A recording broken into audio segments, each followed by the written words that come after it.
Mark Hartstein, probably know him as Shades. He's with me today. Mark, good to see you. Good afternoon. We're going to get into what do you do? You're a cook, right? I'm a cook. I've always said that. People have called me a chef. People have called me a gadabout, whatever. I just like to be called a cook. So what got you interested in that? Do you work somewhere? Are you your own personal endeavor? You know, how would people know you around town or eating anything of yours? There's a good chance that if you've been in town over the last 30 or so years, I've cooked your meal. Okay. Sometime in your life. All right. Been doing it for over 30 years now. Mm-hmm. Even through college. And so do you do your own thing? Do you work for a restaurant, anything like that? Or currently helping my friend Drew Starkey at Bacro. Okay. Got a couple of opportunities coming up, pop-ups and small dinners this summer and fall. So is that with a catering business, or is this something you do yourself? I mean, do you have your own personal business, anything like that? Or not licensed as yet. We're working towards that right now. Okay. Yeah, I'm still have ownership in Watson Shack and Rail, and trying to figure out where we stand with that before we move on to our next endeavor.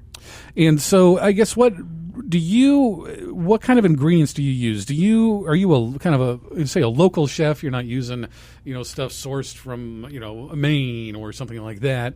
Do you use kind of more locally grown, locally produced, local farm type items when you are putting dishes together? I'm pretty omnivorous across the board. I'll use whatever's good and whatever I can get my hands on, but I have focused on local and hyper local even for my own personal cooking, for my own personal events, and I try to promote it wherever I'm at, whether it would be at Bacro, Watson's, or any place I'll produce. And when you do put stuff or you're going to a local farm, are you from around here originally? I came down here in '92 to go to the university. Okay. From Glenview, Illinois originally. And was cooking, I mean, is that what you I'm not sure what you got to stick with the cook thing. Yeah, yeah. yeah. Oh, my degree is in English of all things. Okay. So what got you interested in the cooking side? Cooking was something I always did on the side through the college career, and just what I fell into and fell in love with, and got my artistic juices flowing, and it just was who I am.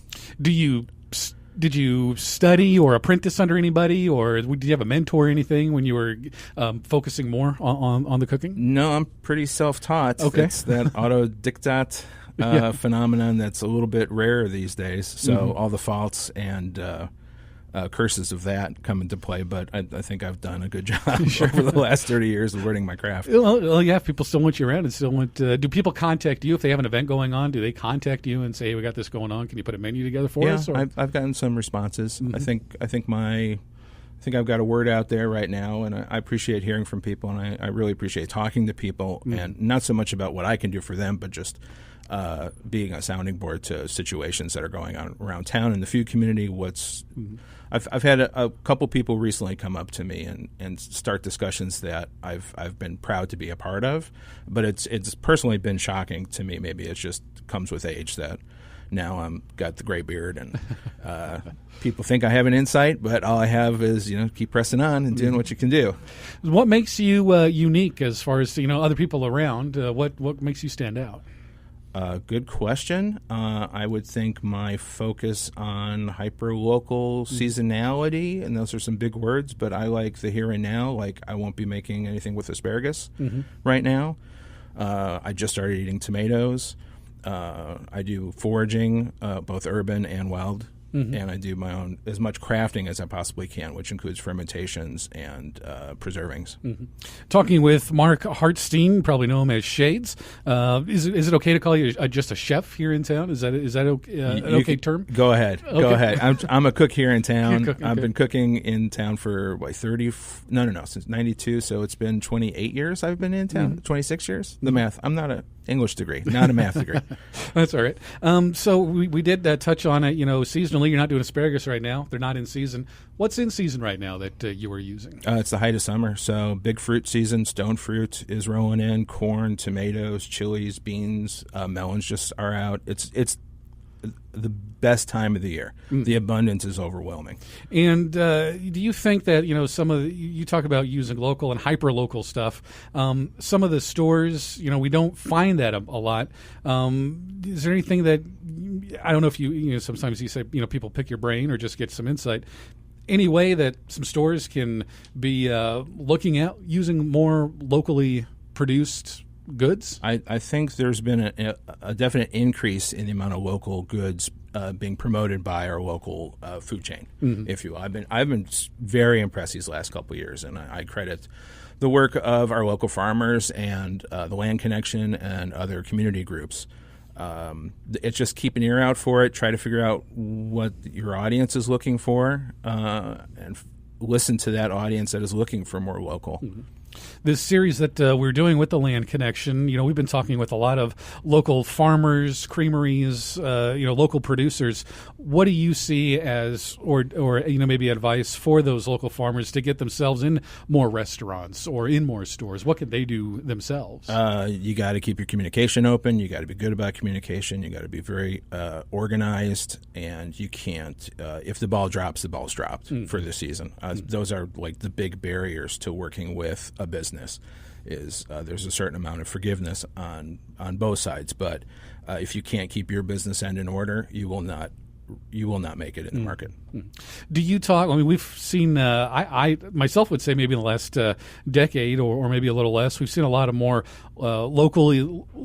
I'll call them farm to table restaurants pop up, not just around the area. Do you kind of keep I'm going to say maybe a tab and see what the different restaurants are doing, maybe what's on their menus, and just seeing what's out there? The increase in food to table restaurants has been very exciting to me, since I feel that working at Radio Maria in '99, we were the first in town to do that kind of work.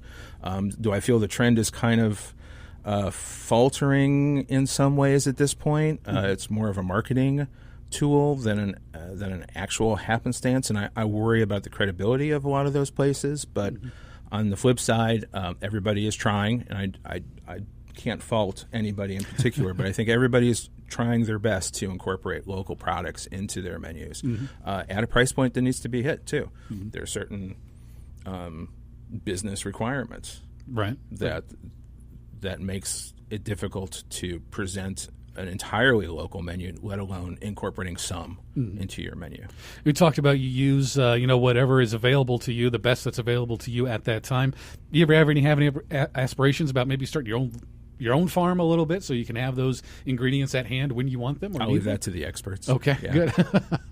It's like you don't ask a roofer to work on plumbing because they focus on that. Well, Mark Hartstein, you probably know him better as Shades, and been around for a while. So if I've eaten at a restaurant the past 30 years, you're saying you probably cooked it at some point. Maybe two. Maybe two. Yeah. If anybody, as far as getting in contact with you, maybe they have an event coming up, or they would like to, chat with you about something coming up and have your input or your help with it. Can we get in contact with you? There's no specific way. I've kind of trailed off my social networks, but I suppose if you stood in the middle of downtown Champaign and shouted my name, you could probably find me. You can reach me at Bacaro currently. Okay. And for those that don't know, where is it located? Bacaro is 113 North Walnut, I believe, in downtown Champaign. All right. Mark Hartstein, Miss Shades, thanks for coming in today. Thanks so much.